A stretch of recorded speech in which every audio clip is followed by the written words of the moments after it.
Is it really that far-fetched to believe that the bloodline or the seed of David lives among you today? Is it that far-fetched to believe that the bloodline and the seed of Zadok lives among you today? And if so, why? I think I have an idea, maybe because what people is teaching, so much confusion, what they want you to believe, how they are interpreting the script, prophecy, to fulfill their agenda, their purpose, their need, their want, their attention, or your attention span. Go read Jeremiah chapter 33. Now this is the covenant that Yahweh made with the bloodline, the seed, the house of David, who is among you today. Also with the house of Zadok, who is among you today. Some of you know who Zadok is, but you don't understand how important he is.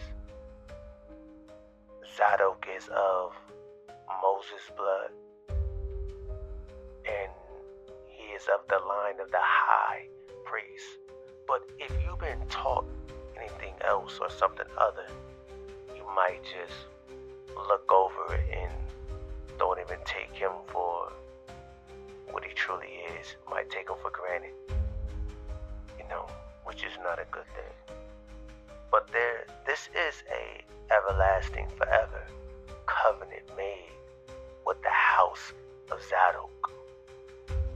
Because many talk this Melchizedek, and they talk this New Testament deity being the high priest, replacing the house of Zadok, which is false, wrong, incorrect.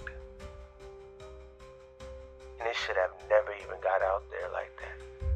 Yahweh would never break an everlasting covenant that he has made with the bloodline, with the house, with a person. So when you read this Jeremiah chapter 33, Yahweh speaks about how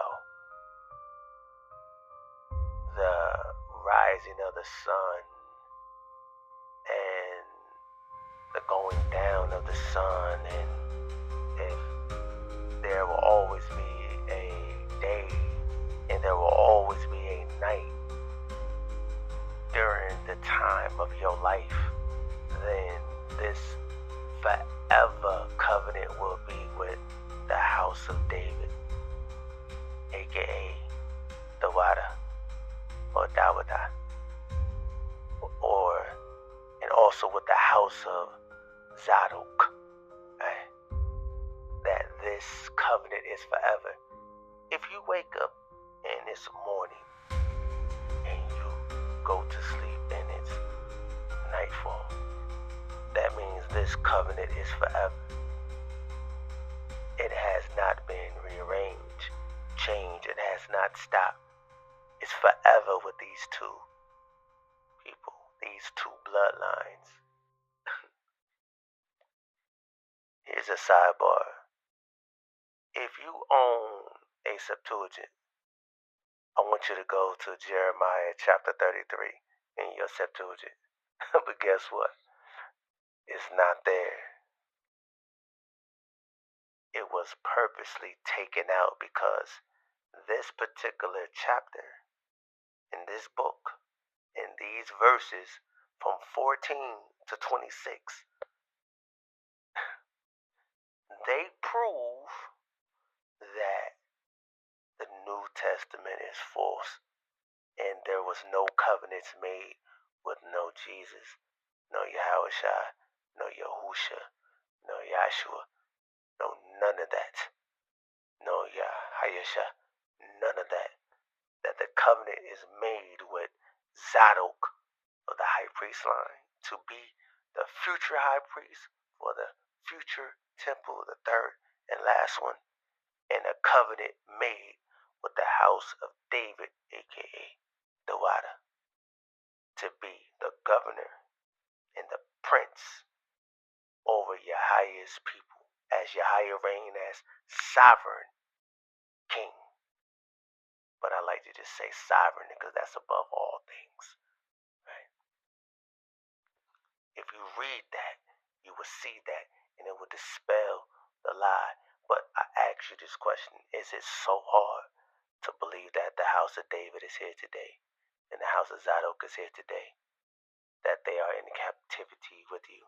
I mean, that whole house of Yasharallah did go into captivity, so these bloodlines quite naturally went into captivity with you. So as time passed, these bloodlines also passed along, and when it was time for certain prophecies to take place, they will rise from among their people. But don't mistake me, these two bloodlines do not deliver, rescue the children of Yasharallah, the nation of Yasharallah. They do not do no such thing, for the deliverance and the rescuing is of Yahweh of hosts. That's it. He's the deliverer. He shall rescue us. He is the Savior alone. But it's important to understand where and who these two bloodlines are, because prophecy tells you during this time Yahweh will raise them up, and they will teach. Return to him alone. It will teach you the name. Hosea chapter 3 tells you to seek Yahweh. During this time, nearing the end or the time of deliverance, seek Yahweh and David, your lowercase king, which means prince, because they are among you. So if you seek David, he's going to tell you to trust in Yahweh,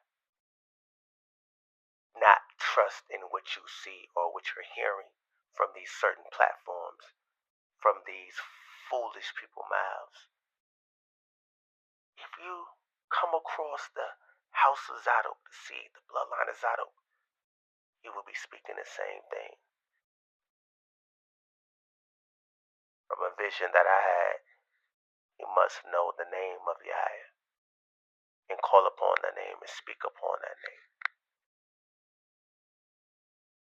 But is it too far-fetched to trust that these two bloodlines are among you? And no, they are not leading you into idolatry. They are not misleading you. They are not deceiving you. They are not exploiting the people, pushing the agenda. They're not wicked, evil, none of that. You won't be able to just call them out like that. They'll at least be upright, noble, devoted to Yahweh, not pushing their own purpose to where you like, man, something ain't right about you. And they for sure will not be into no New Testament. They will not be into no Islam, no forms of spirituality. They will evoke and exalt the name and the return and to put the faith of the trust of Yahweh into the heart of the people. Is that too far-fetched to believe that this is happening right now during your time? That this is the season? This ain't the season to be jolly for that big red man. This is the season to turn and trust in Yahweh and seek out his entities that he's risen up to teach.